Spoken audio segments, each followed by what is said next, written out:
you are all very familiar with it. So we won't spend too much time, we won't read each item.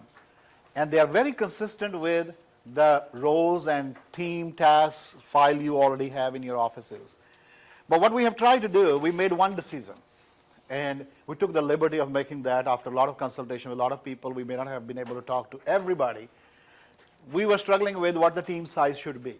And again, there is no scientific way to say 50 is good or 100 is good, 70 is good or 80 is good. Depends on area, type of patient, severity level, number of admissions, number of active episodes, etc., etc. Also depends on the competency of clinical managers. Some clinical managers can handle more, some are just new, it will take time to get there, right? But we came up with a number, and we came up with the number 75 to 1. So we said the clinical team definition is a CLM and a CTA handling 75 patients, all aspects of the patient, from intake to discharge. And the concept behind that was that somebody got to own the patient. Somebody, it's not about tasks, it's about owning the care. And the only way you can own care of anybody, and all of you are nurses or managers or rehab people and physicians, that you got to know everything about the patient. That's the only way. Even if I have 5,000 charts, if I was in practice, right, I need to know every patient's background. I may not know every detail, but I should know the background so I can relate to the patient, correct? Same way, the only way to achieve that in home health is that if we have a model in which clinical manager owns the patient. Now, we always had teams, right? It's not something new. But this is tightening of the team model. It's almost saying this is not about handoffs. So you do this, you will do OSs, you can do QA. I will do this, I will answer phone calls, and somebody will do education, etc., etc. No more.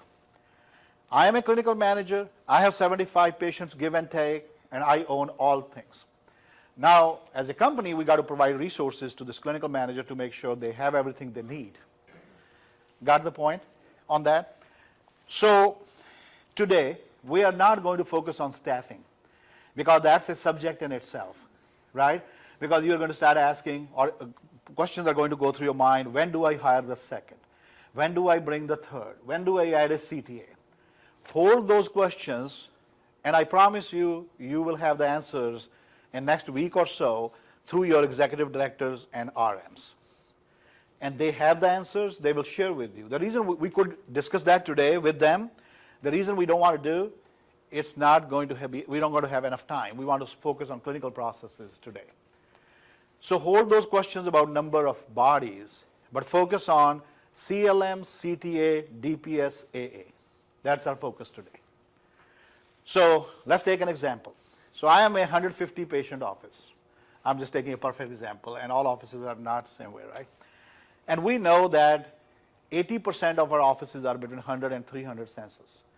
Only less than 20%, sometime it may be only 15, are less than 100 and over 300. We can count the offices over 300 on our fingers, very few, and by design. And under 100 are the offices which are new or we acquired or they're developing, but we are trying to get them to 100 plus. So if you take a median number and we say 150, right? So I'm a director, one of you, and I have two teams now in this model, clinical manager teams. So I have two CLMs with two CTAs for sure, and how I get there, we'll discuss that later on staffing next week or following week, right, with your executive directors. And then I have an assistant, AA, who happens to be maybe one of the CTAs in the past, cross-trained in CTA role, but title of his or her is AA. So my domain looks like now 150 patients, I have two CLMs, I have two CTAs, one AA, and then I have field staff. I have a rehab manager who helps me, right? And I have my executive director and my RM, and I want some other resources as I go. Got the picture in the design? We're just discussing the design right now. So now I need to be clear about what is the role of my CLM CTA team, because that's a microcosm of my team. If I grow from 150 to 225 or 250, I'm going to have one more team sometime based on my staffing model. So everybody has one team. So largest office with 300 or 300, 400 may have 5 teams or 4 teams or 3 teams. If we can figure out one team, we can figure out 2, 3, 4, 5. So we focused on one team, one CLM, one CTA, what their role is. So what you're going to find on this list, 1 page per person, simplified.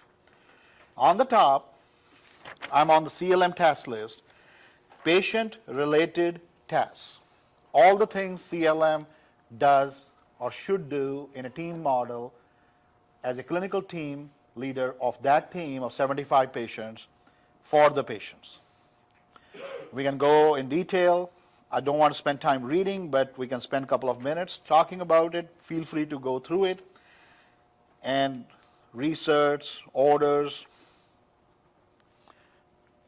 all the things related to plan of care development, clinical case conferences, et cetera, et cetera. So my domain as a clinical manager looks like my CTA and my clinical staff. I may have some shared staff, some totally dedicated staff to my team. So I have function of payroll billing related to them because the Tuesday thing, the DVRs come, it happens every day, but has to be caught up on Tuesday with variance reports, all those things you guys know more than I do. So that's a payroll billing section of that.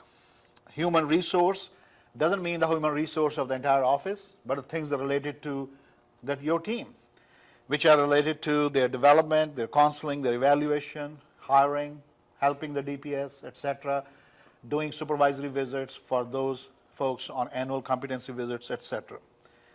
The management roles, care management, providing support to the staff, sign off all DVRs, supervisor direct staff, which basically goes to the patient care. PI, infection control, validation reports. Some offices are doing at this time, some may not be doing yet, but at a CLM level, I mean. So that's one way or the other, they participate in that. So the whole first page is dedicated to CLM role. The second page is dedicated to the CTA role. And these CTAs, if you notice, that majority of the work CTA does is data entry. And we have tried to complement that with the CLM role. First section is patient related, all data entry related to patients. We'll be talking about that this afternoon, all the steps. Payroll billing, major role. And then general office staff. And one of the paradigm we are thinking is we need to make sure our CLMs are not engaged in too much clerical work. Our DPSs are not doing a lot of clerical work. That doesn't mean they cannot do, but their time is so precious. Your time is so precious as a clinician.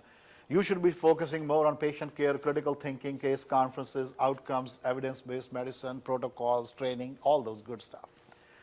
Your time, if your time is being spent or your CLM time is being spent answering phone calls or taking care of paperwork all the time, you don't have any time left to do what you should be doing, and that is taking care of patients, right? Now somebody can say, well, taking care of papers is also taking care of patients, but not really, because I'm talking about discussing about patient, clinical case conferences, start of care case conferences. I am talking about discussing outcomes, calling patients' referral sources, all those, supporting your sales team, all the things you know. You need time. And the only way you will have time is if you delegate. Time management is a major factor in being a successful manager, as you all know, right? We have made an attempt with help of lots of folks to make DPS task list, again, comprehensive and consistent with the CLM task list to the extent possible. Patient-related, payroll billing, human resources, and management. We categorize that way.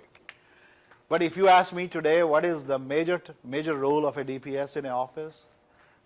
Answer is all the above, right? Whatever CLM does, whatever CTA does, ensuring that people are doing their job and they have the resources to provide the care in a FAM way is DPS role.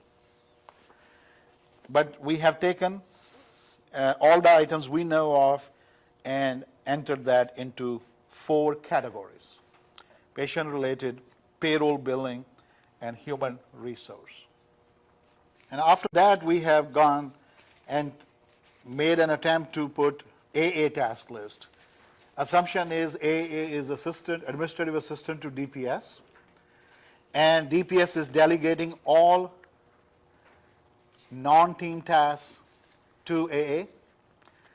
That is not related to clinical manager and CTA, whether it's ordering stuff, supplies, sales material, human resource files, tracking of things, HR audits, all the things which are not clinical, non-clinical team, but they need to be done, and DPS owns those, so we're delegating those to AA through DPS in this thought process.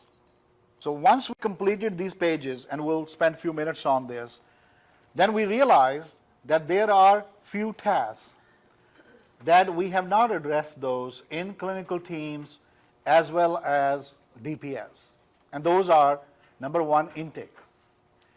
Because intake is done differently in different offices.